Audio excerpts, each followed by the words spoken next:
good morning, evening, afternoon, wherever you are. This is Harrison Smith back with another episode of Cinema. I'm really excited about this week's episode because we have some fantastic filmmakers that I just did an interview with, David and Jenny Simpson, and they just completed their feature film, a thriller called Dangerous to Know, and you can read more about it in the show notes, look at the trailer, etc. It's just fantastic. And when I started cinema, the number one thing that I wanted to get across was not, when I did do interviews, I didn't want to interview celebrities, and I didn't want to interview even well-established filmmakers. I mean, and that's great if I can, I guess, somewhere along the line, but I really wanted to open up this podcast to people that don't usually get a forum. They don't get that attention that they so sometimes really need to either get the attention out there on a project or just talk about what they've done. Their film doesn't even necessarily have to be picked up for distribution. It didn't have to do well financially. Simply the thing about cinema is the fighting of cynicism. And for somebody that's out there that made a film, whether it's great or it's bad, it doesn't matter. You did it. That is the whole point. It's not about cynical talking and, well, one day I'm going to do this, and if I had the money, I would do that. John Carpenter had once said, you grab a camera and you go out and you shoot. And that's what these people did. They just didn't grab any camera. I mean, when you see the quality of this, when you look at their trailer, it's just incredible. They funded most of their money pretty much from Kickstarter, and they had a very successful campaign that garnered the interest and the support from Dr. Sleep and The Haunting of Hill House's Mike Flanagan. So they have a lot of interesting things to say about that in this interview too. So my point in this introduction is more than to just give an attaboy to David and Jenny Simpson, but it's also a call out there to any filmmaker, whether you're an actor, screenwriter, director, producer, gaffer, it doesn't matter. If you are listening to this right now and going, how do I do this? How do I get out there? How do I complete a film? Because the completion of an independent film or any film is really truly akin to a minor miracle. And you may think because you move up the ranks and go up to the studio end that it gets easier. It does nothing but get harder. Now, I've talked about crowdfunding on here before and the hustle and everything that it takes. And right now, these two filmmakers, they're a husband and wife team. They filmed a 3,000 plus shot feature film entirely by themselves. And they went down to their final 48 hours on Kickstarter, and they did it. They raised the funds. Dangerous to Know is a cerebral psychological thriller, and it's completely finished, and that means including post-production. And their Kickstarter was all about getting the funds they needed to get the movie rated and help with early distribution and film festival submission fees, all of that. They did their Kickstarter to get the film over the finish line. And I am happy to report they did it. So if you're waking up this morning, or like I said, wherever in the world you are, grab a hot beverage, an alcoholic beverage, whatever suits your fancy. And please listen to this fantastic interview with David and Jenny Simpson about their film, Dangerous to Know. I'm David Simpson, and I just directed my first feature film, and it's called Dangerous to Know. It's a psychological thriller. It's a dark one, though. There's definitely some horror elements in it. We just did a Kickstarter for 42 days. It ended earlier earlier last week, and yeah, we made it. And for the most part, it seems that we made it on two things. One was that the movie looked pretty good, and we had a long trailer, and also 8 extended clips on it, which is a lot more than you'd normally find. And then the other one was just my background is that of I'm a novelist, so I already had a tribe that knows me as a storyteller, and they supported in just a crazy way. It's incredible. The average contribution to our pledges was way higher than you normally see, but they believe in me. So it turned out to be a pretty good story. Well, let's stop there for a moment and talk about Kickstarter and crowdfunding in general. So, what made you choose this type of platform? And can you tell any filmmakers that are out there that are considering crowdfunding, what are the benefits? What are the pitfalls? Anything to look out for here? Does the amount that you're trying to raise affect, donation contributions? All of that. Yeah, there's a lot. I learned a lot from this experience for sure. It didn't happen the way I expected it to. You're absolutely right that I had a tribe to start out with. It was difficult to contact my tribe because I built that through Facebook prior to 2015, most of it, and it's a lot harder to reach those people. And I wish I'd built it on a different platform. If you've got a tribe, if you've got some sort of following, that's huge. That'll really help. If you don't, you really, really have to think about how much you think you're going to be able to raise. Sometimes people may not have a big following, but if you have to answer another one of your questions, if you have a smaller ask for how much you're trying to get you started, you may have a better shot at getting it, and that little green bar being 50% or 75% of the way filled really does help you if you get some media. I felt like media was helpful. It wasn't as big a factor as I thought it was going to be because we had some pretty big media. Yeah, we got Dress Central. Yeah, and we got Mike Flanagan backing us in the first at the end of the first week.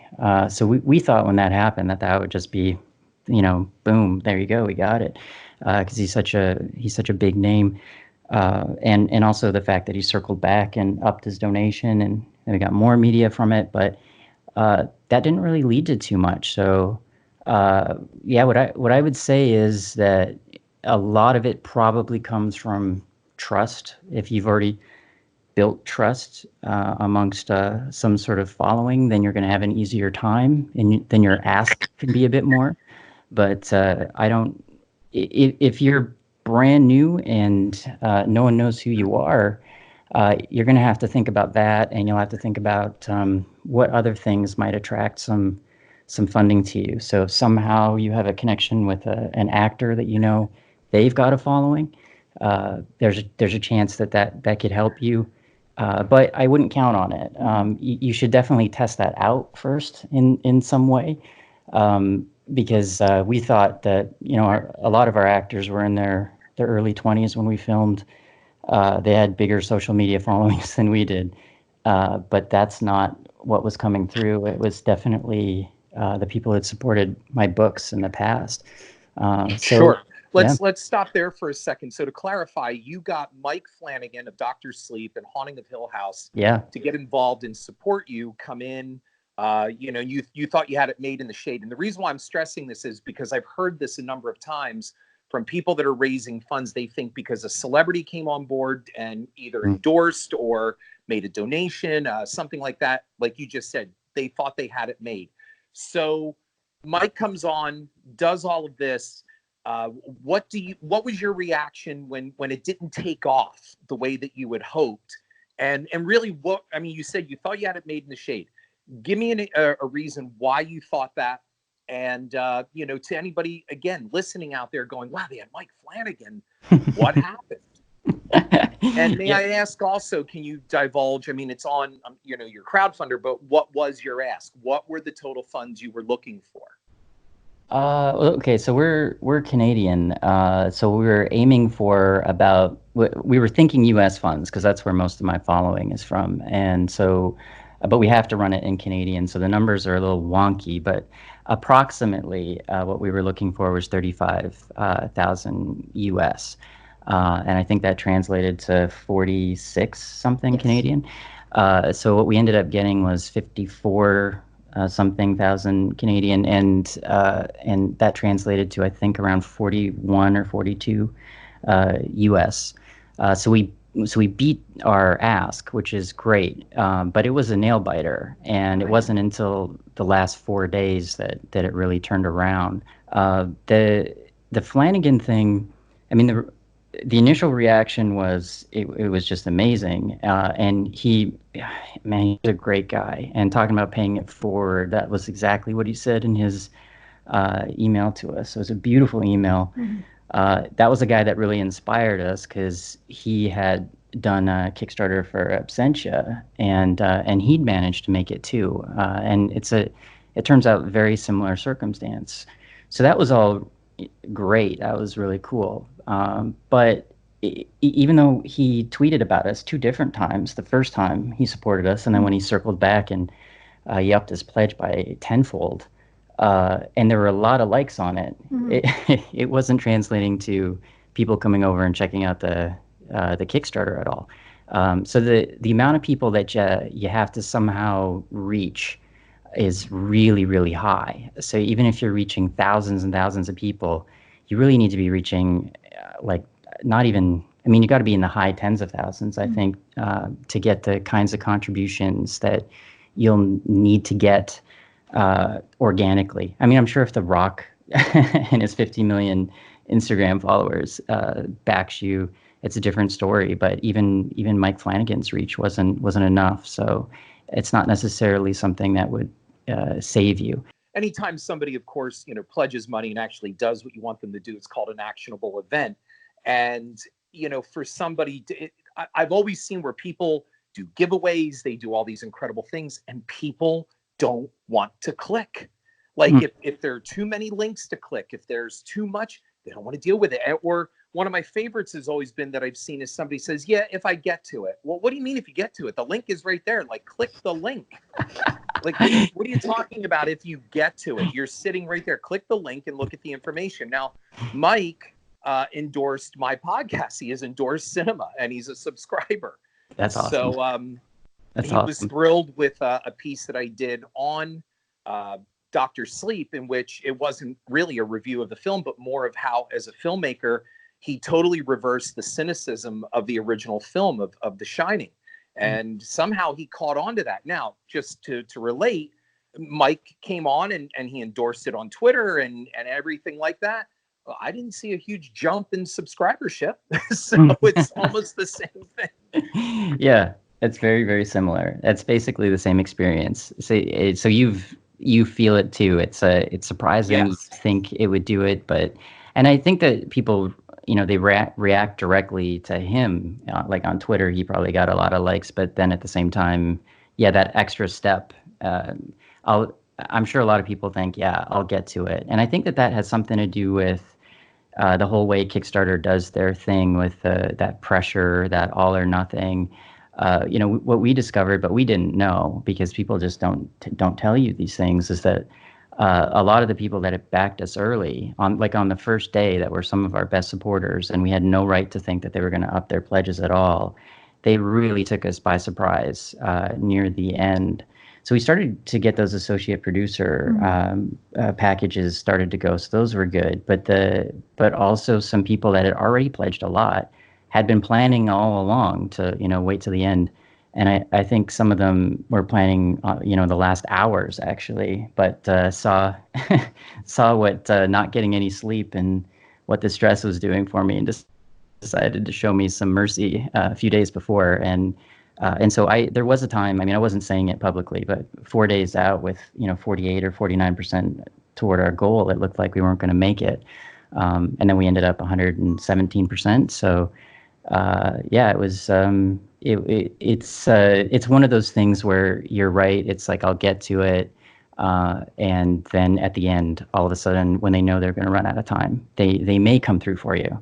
But I think it's a psychological thing too. I think if we hadn't been at least to 77%, I think we got to on that fourth day. If we hadn't had that bump, I'm not sure we would have made it. So you really do have to be lucky. I think the actual number for a feature film on Kickstarter is like 21% of them get funded. And most of those have had something where Kickstarter's actually pick them up for a special feature.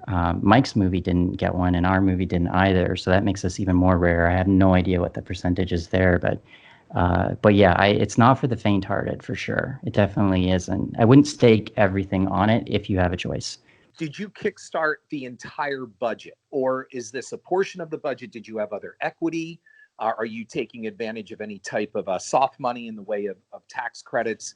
I know the Canadian government also will do some. I'm not familiar all with Canadian finance law up there with film, but from what I understand, they may kick things in. In other words, to keep it simple, was Kickstarter the source of your entire budget? Was this an amalgamation of other finance sources? And if so, how does that translate for any investors that may be involved? I did everything myself, and nobody else has really put any money into the movie. But once because the movie is completed, we finished it. This was about distribution. So because I put everything into it, and I really did, including time, and same with Jenny. We put everything into it. That other job, being a novelist, there wasn't enough time for it. So I've got a couple of novels that are really close to ready, but they weren't ready. And I was in a position where we've got this full feature film, but even having the funds for something like getting it rated in all of the different regions that I need to get it rated in, or converting it to get the DCP packages that I need to start showing it in some in some theaters to some audiences, and also and you know, cans, entrance fees to these festivals. There was just nothing left over at all. So that's what the Kickstarter was really about, rather than, you know, raising the budget. And so we have these producer and associate producer and executive producer credits, but nobody's actually got equity in the movie. So it's just me. And we raised most of the funds with, you know, people are getting advance copies of my books, or they're going to get a digital copy of the movie once the digital release happens. There's going to be an audiobook of Dangerous to Know as well, and then there's the soundtrack. But there was also this. I think the associate producer package became popular because people that wanted that IMDb credit, they just wanted, because that was one of the things, is that they would get included not just in our end credits, but they'd also be on our IMDb page. They really liked that, and I think it's the prestige, really. I did a previous cinema podcast on crowdfunding. Mm-hmm. And so I have some questions for you in this respect, and these are all pretty much hypothetical. Mm-hmm. But one of the pitfalls I've seen, and I am not aware of it happening as of yet, but it seems like something that is just a bomb waiting to go off, and that is the doling out of producer or associate producer titles. And that is all, it all sounds great as long as that person is sane. What happens if have you thought of this? Did this cross either of your minds? What if you end up issuing a producer title or even an associate producer title to someone who comes back and says, well, you know, I want to see a rough cut. I want to see what you're doing. I'm a producer. I want creative input over the project. And if you don't, I'm going to sue you. It's pretty clear with Kickstarter that, literally the people that get any package, like I actually don't need to do anything, even though we were successfully funded. But I'm going to do the things, obviously, that I said I was going to do. Get everybody their packages and do everything that I said I was going to do. And so anybody's who got any of those packages, the producer, associate producer packages, they'll get their name on IMDb, and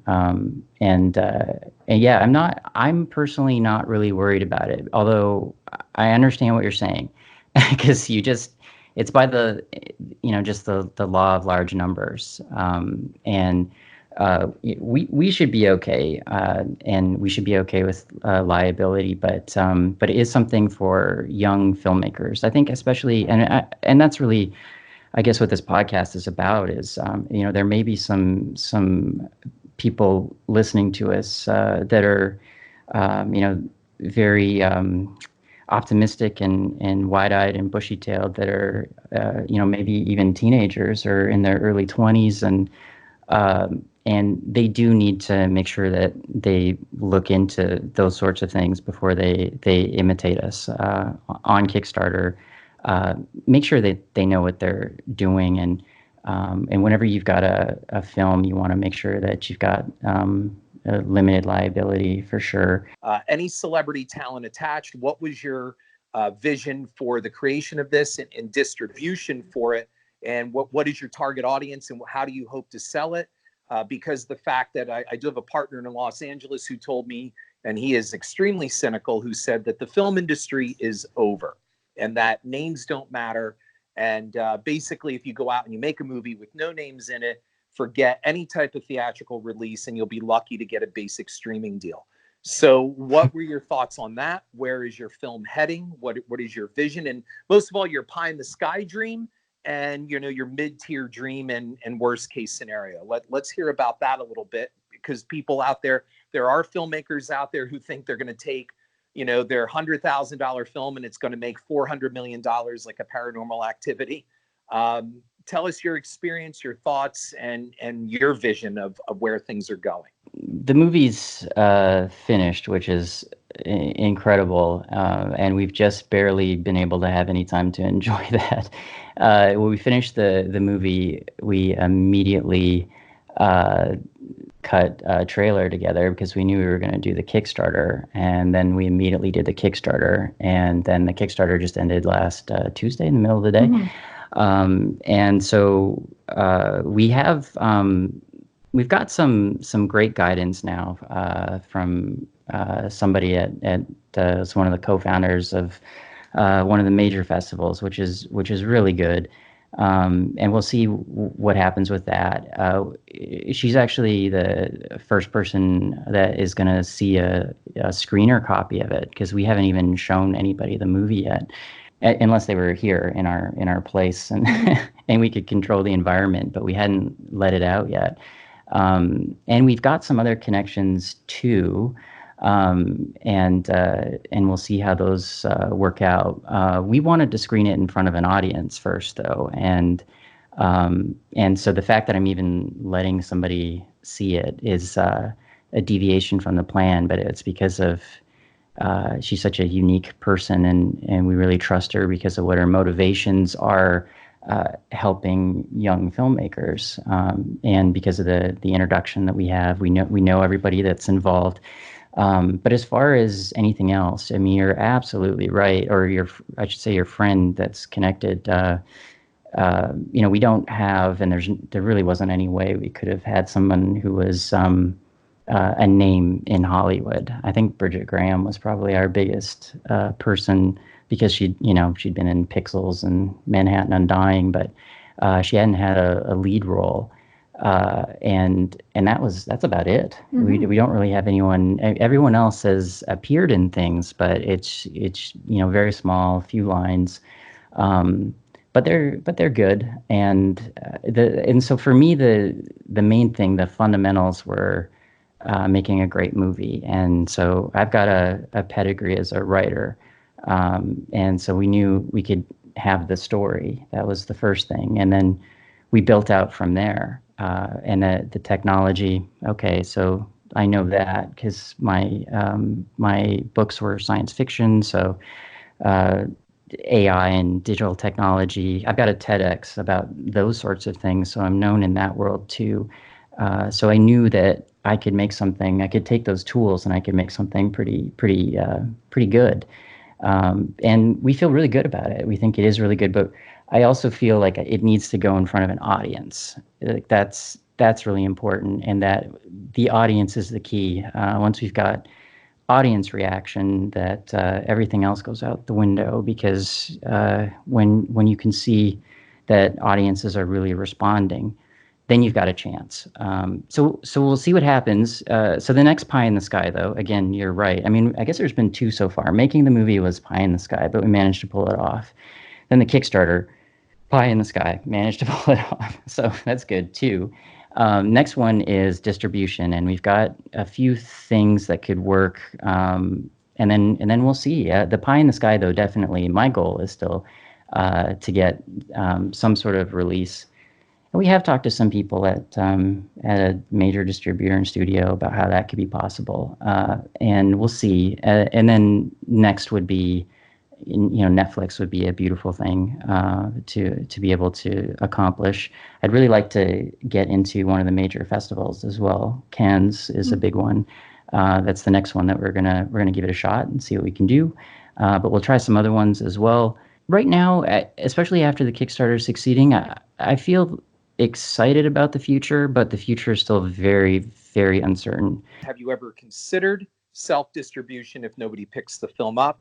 And for those you've screened it presently too, what has been their reaction?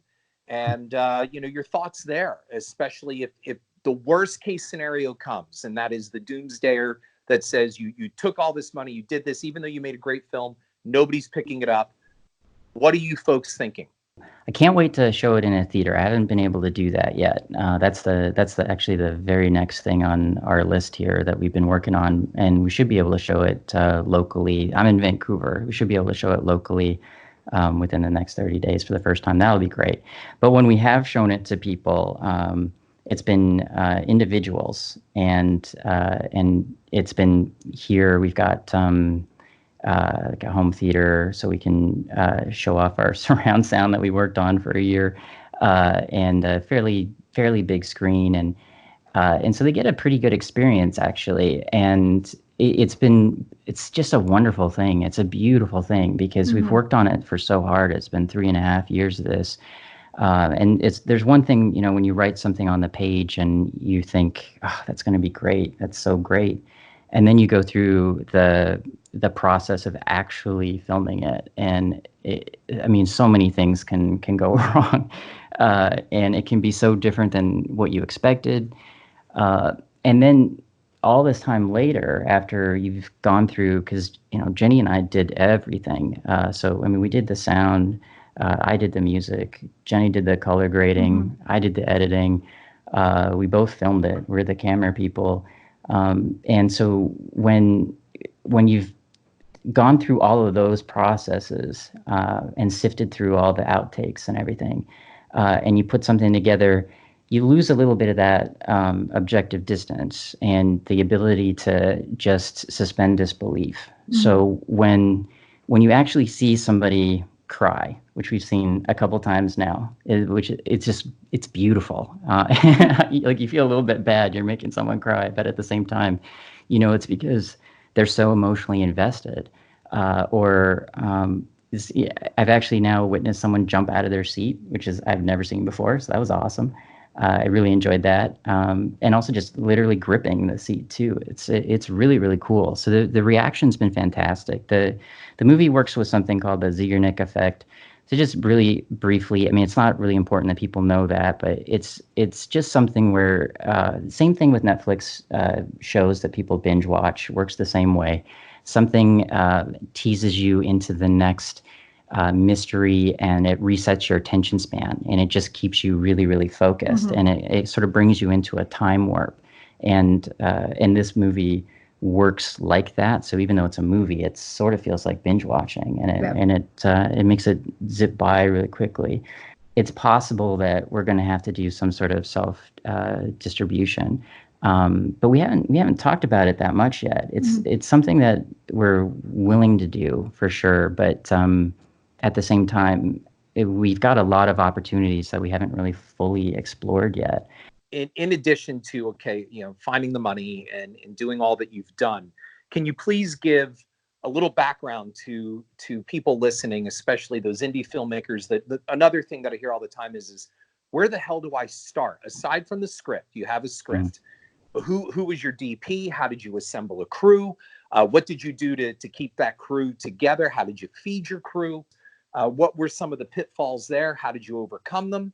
And you made it. You did the minor miracle, folks. You made a movie. A lot of people start them and they never finish them. You did it. So my background is as a writer, and it was science fiction. Now, my science fiction isn't, aliens and other planets. Nothing wrong with that stuff, but mine happens to be speculative. So it's really grounded in reality, but we go forward. And I'm interested in things like artificial intelligence and the exponential increase, the shortening of the time span between now and strong artificial intelligence, so beyond human level. And because of all of that research, one of the things that I know, not just Moore's law, but just this thing called the law of accelerating returns, means that anything that's information technology, so our computers, our phones, I mean, anybody can see this now with their own eyes. The way that the tech is getting better and better. The cameras on their phones are getting better and better. I mean, you don't even have to really be a filmmaker. I was trying to make a short science fiction proof of concept, and I wanted to work with a production company here locally, and that was my first time doing anything in film. And what I started to see was that there just was a misunderstanding of what their tech could actually do, and that things hadn't shifted yet away from the traditions that had come from film and the 100 years of film being the dominant medium. And so when I saw that, I knew, okay, so there's like an opportunity here to get a really big bang for my buck. And so we made the Posthuman short. I ended up not working with that production crew. And it was me and Jenny again, and just one camera assistant, an NYU film student who's from Vancouver, and he was there with us that summer. And so we filmed it. It did really well. It got I guess like 1 million views on Vimeo. That led to some Filmmaker magazine was one of the media that covered it, and then that led to Management 360 contacting me and asking for scripts for the first couple of features. But what I learned was that it was still, even though I'd made it that far, going to take a miracle or near a miracle to get those science fiction books that would really require a big budget to do them properly, to get them made. And so, again, reverse engineering, I'm thinking, well, most of the cost of the short was the VFX, and that if we were to take that out of it, to take costumes and locations that had to look futuristic and all of that sort of thing, if we were to take those things out of it, and if I were to create a story and ground it in reality, which is why we went for a psychological thriller and not a period piece, and the influences here are David Fincher and Quentin Tarantino, that if we did something like that, that we could create a movie using this tech, and my understanding of it and Jenny's understanding of it, and that there wouldn't be a trade-off. It would require a ton of time, though, which it did, and a lot of suffering, but it was possible. And so that's what we did. So I'm the DP, and Jenny and I are the only two people that operated a camera. Jenny did all of the color grading, and there's over 3,000 shots in the movie. And the sound is something we did together. We had to become, or at least we did the course to become accredited sound designers with DaVinci Resolve and Fairlight. But we literally just did that course and learned to do it as pros. And then we put the sound together. And the cameras, that was a lot of research. We picked the cameras that were right for us at the time. We were lucky that digital singlet stabilizers had just appeared on the market like that year. And they weren't very good, but they were affordable. But they improved rapidly. And and then we could actually make the full movie.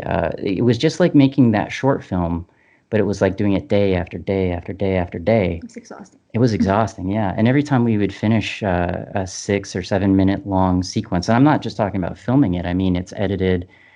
We got the music and we got the sound, and we'd watch it and you'd think, wow, that's a really good short film that no one's going to see until we finish all these other short films that we still have to do. But eventually we were able to get there. And Yeah, we did everything. We did the location scouting. We paid for the place. I literally got up in the morning and cooked for everybody. The actors would chip in sometimes for and hold boom mics and anything like that we really needed.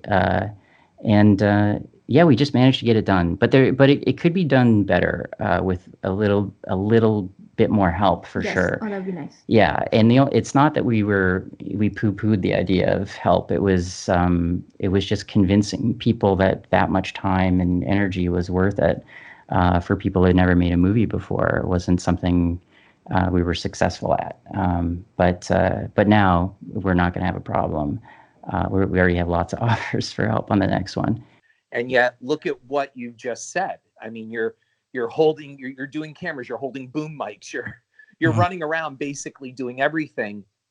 But the important thing out of this is you did it, and you did not just talk about it. And convincing people of your passion is so important to get people on board. You're not just selling the dream, you're getting people to share in that dream with you. So, absolutely hats off to both of you for doing this, because again, what you've accomplished is a minor miracle.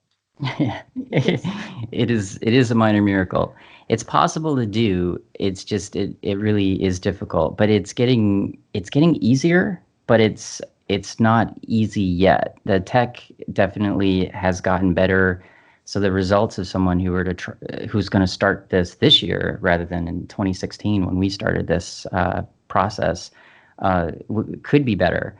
But it still wouldn't be easy. It's a really tough thing to do. So, I guess people need to know what they're getting themselves into. But at the same time, I don't want to discourage people either, because it actually it is possible. And even if they try the same method on a short film, like a script that they've got that maybe is, it would just be something that's 7 to 15 minutes long to prove to themselves that they could do it. And then and that's really in the end what I did, I guess, because I did the post-human short and learned from that okay, I can do this. It's just going to be, instead of crossing this one bridge, it's going to be, and then cross another one, cross another one, cross another one. But you can eventually get there. You just have to keep stepping through the night, and eventually you'll get to your destination, even if you can't see it. You have just summed up everything that really is the essence of what independent filmmaking is, and what I feel in some respects has been lost, because you also have what you alluded to earlier, is you have a new generation now that thinks, well, I have Adobe Premiere, I have Final Cut, this is easy, I can make a movie. And no, that's not all. It's like somebody out there creating a blog. Well, I have WordPress and a computer, I'm a blogger. No, you're not. Just because you have a prosumer camera and editing software does not make you a filmmaker. It's more than just grabbing a camera and shooting something, and that's what you've just illustrated. If you're talking to somebody right now directly that says, I want to make a movie, what would you say to them? You have to have real passion, and you find out if you really want to be a filmmaker, if you're willing to grab a camera and go make something. But that's really the only way to find out. If you grab it and then you think, ugh, this is a lot harder than I thought. I actually don't enjoy this. This sucks. Then I guess maybe it's time to let go of that. I don't know if it's maybe people just enjoy talking about it more than they enjoy going out and actually trying. But I actually love it. I love it. I love filmmaking. I didn't think I was going to be a filmmaker, actually, only because I always wanted the novels that I did to become movies, and I always thought visually, but I thought that it was something that was inaccessible to me. And it certainly was a lot more inaccessible when you had to worry about buying really expensive film stock and going through things like what Christopher Nolan went through on Following, where you can only do 2 takes, and it's really the film stock that's the problem. You can make your film look really incredible now, and so it is accessible. It is possible to do. there's a lot of things you have to solve, lots of problems, but you'll solve them. What are your plans for when you get those reviews that trash your movie and give you a 0, and this armchair critic who is probably sitting on a bus typing it on a phone is ripping you guys and your production? What do you say to a filmmaker on that? I mean, you're a novelist. You've obviously received good and bad reviews. What are your thoughts on that, on armchair criticism these days? What a great question. I know exactly what you're talking about, and we've already gotten a little bit of that just from the clips that we've shown and the attention we got with the No Film School articles. Overwhelmingly positive, but you get those ones where somebody is, saying things that I don't know, really strange, almost like they're trying to psych me out or something. And honestly, I don't know how you feel about it, Harrison, but I just feel like you're not going to psych me out. I didn't fake this. It's not baloney. Like, I really did learn how to do all of these things from the ground up. I really do understand the camera tech better than most, and I really do understand the editing tech better than most. And I think I understand the art of it really well. I understand the art of the story really well. And same with the music. I mean, Jenny's just an awesome color grader. We're confident enough that I just think we feel a little bad if it's coming from someone who's doing it because they want to be a filmmaker and they're just, lashing out. You feel a little bit bad for the person. But overall, I don't know. I don't really think about it that much. So, Dangerous to Know is the name of the movie, and we just finished the Kickstarter for it. But those even when it's finished, those pages remain live, and it is still possible to write to me through there. I also have a website, posthumannovel.com, and there's a lot about Dangerous to Know there, as well as the short film and the books too. Posthuman media at gmail.com is definitely a good place to just email us directly. That's a good place. And so the movie is finished, and so if you want to keep up with the news, also my YouTube channel. So that's just the David Simpson YouTube channel. So we're getting more and more subscribers all the time, and I'm going to be, now that I've actually finished the film, I'll be able to make a lot more little videos, where one of the things I'm planning on doing, besides just documenting this experience of getting distribution, is going more into how we made the movie, so the behind the scenes. So if people want more details on how we did it so that they can apply that to their own projects, that's one of the things I want to do to actually pay it forward, because I really want... I think I have the same passion as you here, Harrison. It's like we want to make our own movies, but we don't see other filmmakers getting access as a threat at all. Like, we really want people to go out there and make movies because we want to see your movies. Well, this is fantastic, Dave and Jenny. Thank you so much for being on Cinema. We look forward not only to having you back, but giving updates on the progress of the film. And I will be also posting, for everybody listening, I will also be posting links and necessary information in the show notes. So again, I want to thank you both for coming on, and thank you for your time. Thank you. Thanks so much for having us. Yeah, we really appreciate it, Harrison. Head on over to iTunes and give me a like and review. And if you want to read my cinema blog, you'll find it at horrorfuel.com/author/Harrison.